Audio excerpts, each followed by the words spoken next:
Hello বন্ধুরা, তো দেখো আমি নিয়ে এসেছি আজকে ছোলা শাক। তো ছোলা শাকের ঘন্ট বানাবো, চলো কীভাবে করবো আমি তোমাদেরকে দেখাবো। তো বন্ধুরা দেখো আমি শাকটা কেটে নিয়েছি ছোট ছোট করে, চলো এখন আমি রান্না করব। তো রান্নার জন্য কড়াই গরম করে নিয়েছি, এখন আমি দিয়ে দিচ্ছি এখানে তেল, সর্ষের তেল। আমি প্রায় সব কিছুতে সর্ষের তেল ইউজ করি। তো তেলটা আমার গরম হয়ে গেছে।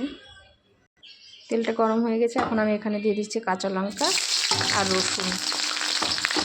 একটু নেড়ে চেড়ে নেবো। তো দেখো রসুন আর লঙ্কাটা ভাজা হয়ে গেছে, এখন আমি দিয়ে দিচ্ছি মাছ। কিছুটা মাছ আমি ভেজে রেখেছিলাম, আগেই ভেজে রেখে দিয়েছিলাম। তো এটা একটু নেড়ে চেড়ে নেব।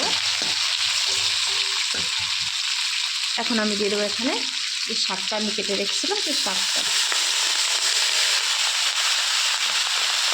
দেখো কড়াই ভর্তি হয়ে গেছে আমার শাকে, কিন্তু কমে যাবে, এতটা মতো থাকবে না।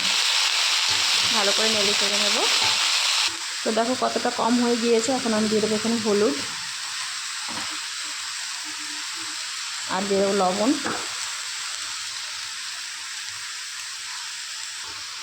তো এখন আমি আবার ভালো করে নেড়ে চেড়ে নেব। নেড়ে চেড়ে আমি একটু ঢাকা দিয়ে দেবো। তো দেখো আমি এখন ঢেকে দিচ্ছি। তো দেখো বন্ধুরা আমি ঢাকনাটা সরিয়ে নিয়েছি। তো অল্প ভিজা ভিজা ভাব আছে, আমি আরেকটু ভেজে নেব। বেশি করে একটু ভাজবো, যতটা ভাজবো ততই টেস্টি হবে। তার জন্য আমি আরও 10 মিনিট মতো ভেজে নেব। তো বন্ধুরা দেখো শাকটা আমার অলরেডি ভাজা হয়ে গিয়েছে, আমি আর ভাজবো না। এখন আমি যেটা দিয়ে দেবো সেটা হচ্ছে চালের আটা। তো দেখো 2 চামচ মতো আমি চালের আটা নিয়ে নিয়েছি। এখানে আমি এখন দিয়ে দেবো জল। এতটা জল নেব, নিয়ে আমি একটু মিক্স করে নেবো ভালো করে।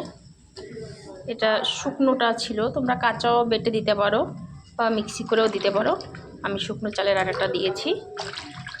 তো এখন আমি দিয়ে দেবো। তো দেখো আমি চালের আটাটা এখন দিয়ে দিচ্ছি। সবটাই দিয়ে দেবো, একটু রাখবো না। ভালো করে নেড়ে চেড়ে নেব।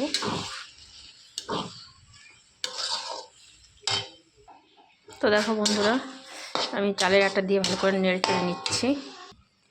তো বন্ধুরা ঘন্টটা আমার রেডি হয়ে গেছে, আমি এখন নামিয়ে নেব। যদি ভালো লাগে তোমাদের অবশ্যই একটা লাইক কমেন্ট করবে, শেয়ার করবে, যাতে আমি আরও ভিডিও তোমাদের জন্য বানাতে পারি। তো দেখেছো আমি এখন নামিয়ে নেব। তো বন্ধুরা দেখো ঘন্ট আমার একদম রেডি। এখনও ধোয়া উঠছে, দেখতে পাচ্ছ। কেমন হয়েছে অবশ্যই কিন্তু জানাবে, তাহলে কিন্তু আমি আরও ভিডিও বানাতে খুশি হব। যে না আমার বন্ধুরা আমার ভিডিওগুলো পছন্দ করেছে, তাহলে আমি আরও নতুন নতুন কিছু তাদের জন্য ট্রাই করি, চেষ্টা করি। তো সবাই ভালো থাকবে। আজকের ভিডিওটা এই পর্যন্ত।